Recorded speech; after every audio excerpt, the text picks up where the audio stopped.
মহিলা আর কোনো কথা খুঁজে পায় না বলার জন্য। বেলার কথা না বাড়িয়ে সেখান থেকে চলে আসে। বড় উঠান পেরিয়ে বাড়ির সদর দরজা দিয়ে ভেতরে প্রবেশ করে।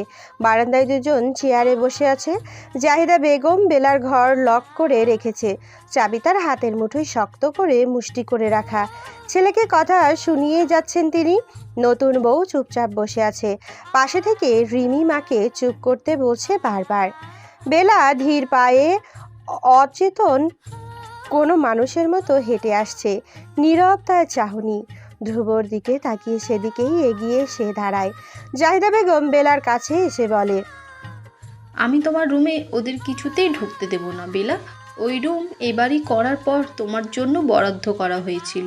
এই মেয়ে ওই রুমটায় কিছুতেই যাবে না। শুধু ওই রুম কেন, আমি ওদের দুজনকে এই বাড়িতেই রাখবো না। এই বাড়ির প্রতিটা কোণায় ইটে তোমার গায়ের গন্ধ লেগে আছে। এই বাড়িটা তোমার পরিশ্রমের ফল। আমি এই অনাচার কিছুতেই হতে দেব না মা। জাহিদা বেগম কান্না করে ফেলেন। গাল বেয়ে চোখের পানি ঝরছে। কান্নায় যেন রাগ তার কয়েক গুণ বেড়ে যায়। ছেলের দিকে তেড়ে গিয়ে তার দুই গালে বিরামহীন চড় দিতে থাকে। রিমি গিয়ে মাকে ছাড়িয়ে নিয়ে গিয়ে দূরে দাঁড়ায়। বেলা নির্জীব গলায় বলে ওঠে, স্বামীটাই তো আজ অন্য কারোর হয়ে গেছে আম্মা। বেলার কথা শুনে ধ্রুব তার দিকে তাকাতেই বেলার চোখে চোখ পড়ে যায়। বেলা চোখ নামিয়ে নেয়। সিদ্ধান্ত নেয় ভেতরে ভেতরে মরে গেলেও চোখের পানি সে কাউকে দেখাবে না। সে দুর্বল হয়েছে এটা কেউ আন্দাজ করতে পারলে তাকে বারবার আহত করবে।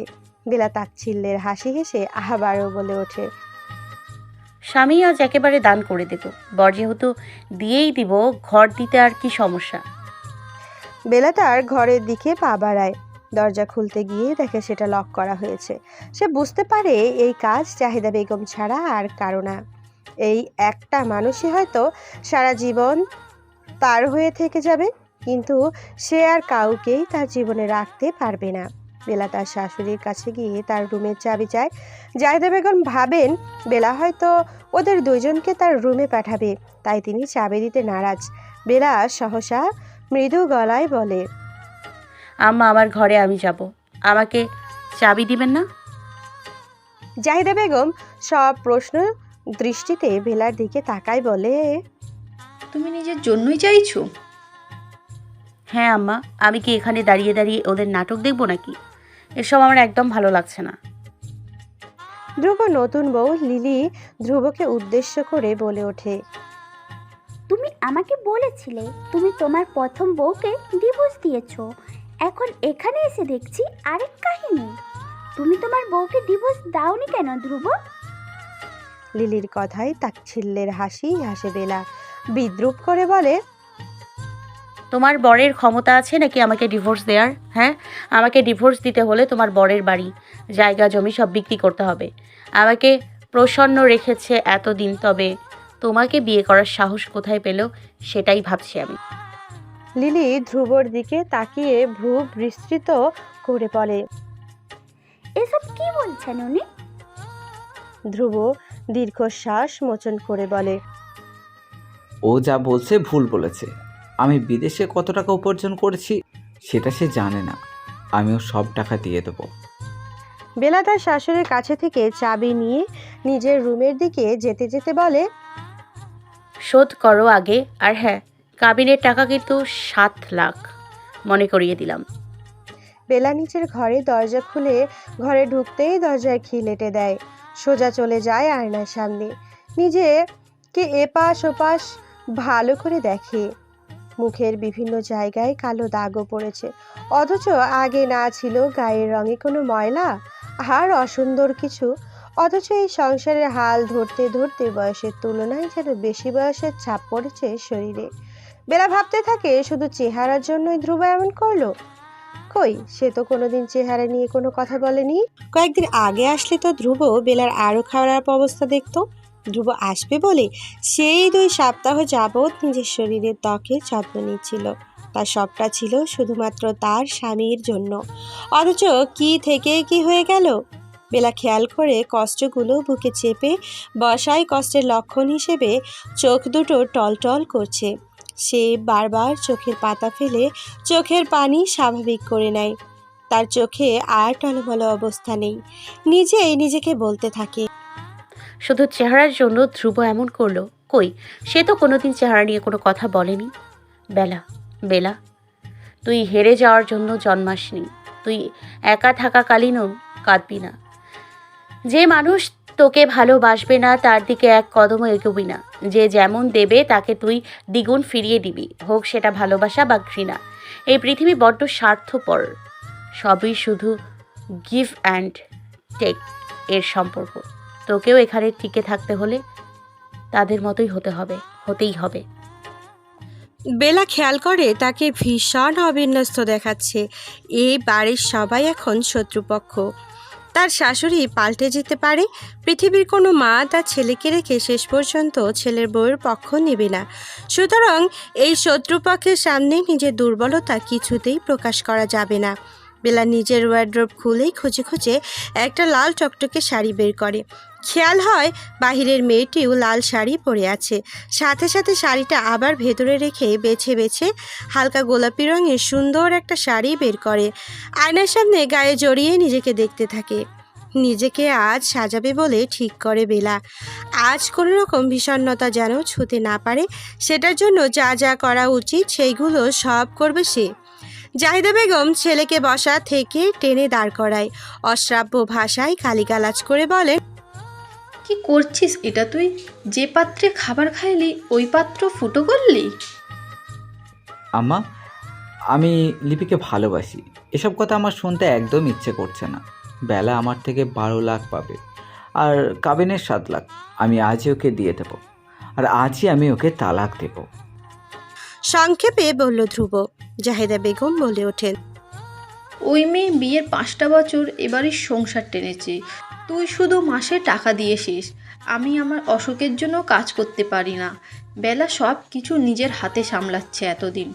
মেয়েটার 18 বছর হতে না হতেই তোর হাত ধরে এ বাড়িতে এসেছিল, তাকে এভাবে ঠকাতে পারলি? ধ্রুবকে কিছু বলতে না দিয়ে লিলি নিজেই বলে ওঠে, মা, আপনার ছেলের ভালো দেখছেন না কেন? ওই মেয়ের দিক এত দেখছেন কেন? আমরা একে অপরকে ভালোবাসি। আমি এখানে সংসার করতেই এসেছি, নাটক দেখতে আসিনি। প্রয়োজনে কাবিনের 7 লাখ টাকা আমি দিয়ে দেব। জাহিদা বেগম লিলির দিকে চোখ বড় বড় করে তাকায়। ধমকের সুরে বলে, তুই আমার সামনে থেকে যা, তোর মুখ আমার দেখতে মন চাইছে না। মায়ের কথা শুনে রিমি বলে ওঠে, আম্মা, আমি এতক্ষণ চুপ করেছিলাম। তুমি অতিরিক্ত করছো, কিন্তু নতুন ভাবিকে তুমি এভাবে বলতে পারো না। তারা দুজন দুজনকে ভালোবেসে বিয়ে করেছে। লিলিকে উদ্দেশ্য করে আবার বলে, ভাবি, আমার সাথে আমার ঘরে চলো। এখানে কতক্ষণ বসে থাকবে? জাহিদা বেগম বিলম্ব না করে হিংসাত্মক দৃষ্টিতে রিমির উদ্দেশ্যে বলে ওঠেন, তুই আমার সামনে থেকে যা, তোর মুখ আমার দেখতে মন চাইছে না। বেলা আয়নার সামনে দাঁড়িয়ে নিজেকে দেখেই যাচ্ছে। নিজের চোখে নিজেকে অপসরি লাগছে, অথচ তার স্বামী কিনা অন্য একজনকে। আর ভাবতে পারছে না সে। বিছানা থেকে নিজের মোবাইলটা নিয়ে সোজা মেসেঞ্জারে চলে যায়। মেসেঞ্জার ঘেটে আধার নামক দেওয়া একজনের ইনবক্সে চলে যায়। দেরি না করে অডিও কল দেয় সে। অনেক দিন মানুষটার সাথে কথা হয় না, কিছু মুহূর্তের মধ্যেই কল রিসিভ হয়ে যায়। আমার স্বামী আমার জন্য সতীন নিয়ে আসছে জানো। আমি আমার পুরুষটাকেও মায়ায় বাঁধতে পারলাম না। আমি আর কত হারবো বলতে পারো? কল রিসিভ হতেই বেলা সাথে সাথে বলে ওঠে। ওপাশের ব্যক্তি তখন নীরব। তিনি হয়তো বলার মতো কিছুই খুঁজে পাচ্ছেন না। এ সময়ে যে মেয়েটার সংসার ভাঙনের পথে, সেই মেয়েটাকে কি বলে সান্ত্বনা দেওয়া উচিত সেটা ওপাশের ব্যক্তির জানা নেই। বেলা আবার বলে ওঠে, আমি সতীনের সংসার করব না ভাইয়া। তুমি আমাকে এখান থেকে প্লিজ নিয়ে যাও। ওরা ভাবছে আমার যাওয়ার জায়গা নেই, আমার সৎ ভাই ছাড়া কেউ নেই, তাই ওরা আমার সাথে এরকম করতে পারছে। ভাইয়া, আমি আর একটা মুহূর্ত এখানে থাকতে পারছি না। এদের মাঝে আমার দম বন্ধ হয়ে আসছে জানো। আমি এখানে 5টা বছর গাধার খাটুনি খেটেছি শুধুমাত্র একটু ভালোবাসা পাওয়ার জন্য, কিন্তু সেটাও পেলাম না। ওপাশ থেকে ভারী গলায় পুরুষটি বলে ওঠে, আমি দেশে এসেছি গতকাল। সব কিছু ঠিকঠাক থাকলে আগামীকাল দেখা করতে চেয়েছিলাম, কিন্তু এভাবে দেখা করতে হবে ভাবিনি। তুমি কি নিজের জীবন নিয়ে যা করতে চাইছো সেটাই করবে? আমি তোমাকে কোনো কিছুতে বাধা দেব না। আমার মনে হয় তুমি সঠিক সিদ্ধান্তই নিতে পেরেছো। পৃথিবীতে ভালোবাসার চেয়ে মূল্যবান জিনিস হচ্ছে সম্মান। বেলা ভাইয়ের সাথে আর নিজেকে শক্ত করে রাখতে পারে না, বারবার ভেঙে পড়ার সাথে এগুচ্ছেন সে। সে ফুপিয়ে উঠলেই ওপাশ থেকে কঠিন ব্যক্তিত্বের পুরুষটি আবার বলে ওঠে, ওয়াজিয়া, কাঁদবে না, একদম কাঁদবে না। এরকম শিক্ষা আমি তোমাকে দিইনি। আমি তোমার বড় ভাই, তোমার পাশে আছি। আমি এক্ষুনি বাসা থেকে বের হচ্ছি। তুমি শুধু তোমার বাসার লোকেশন আমাকে দিতে থাকবে। বেলা নিজেকে শক্ত করে বলে ওঠে, কিন্তু ভাইয়া, তুমি এখানে আসলে যদি কিছু হয়? তোমার কি মনে হয় আমি কোনো রকম ব্যবস্থা না করেই দেশে এসেছি? তোমার ভাই কাঁচা খেলোয়াড় নয় ওয়াজিদা। হঠাৎ দরজায় নক করার শব্দ পেয়ে বেলা বলে ওঠে। ভাইয়া, কেউ দরজা ধাক্কা দিচ্ছে। আদেশ করার ভঙ্গিতে ওপাশ থেকে জবাব আসে, তোমার মূল্য তুমি বুঝতে পেরেছো। একটা পুরুষ তার প্রথম স্ত্রীকে কখন না জানিয়ে বিয়ে করে। প্রথম স্ত্রীর মর্যাদা তার কাছে কতটুকু হলে এমন করতে পারে মাথায় রেখো। তোমাকে হয়তো কেউ অনেক কিছু বোঝাতে আসবে, কিন্তু বাস্তবতা তোমাকে মাথায় রাখতে হবে। সিদ্ধান্ত থেকে নড়া যাবে না। আমি তোমার বোন, কিচ্ছু ভুলবো না আমি। তুমি প্লিজ আমাকে এখান থেকে নিয়ে যাও। আমি আসছি ওয়াজিদা, জাস্ট 2.5 ঘন্টা। অপেক্ষা করছি ভাইয়া।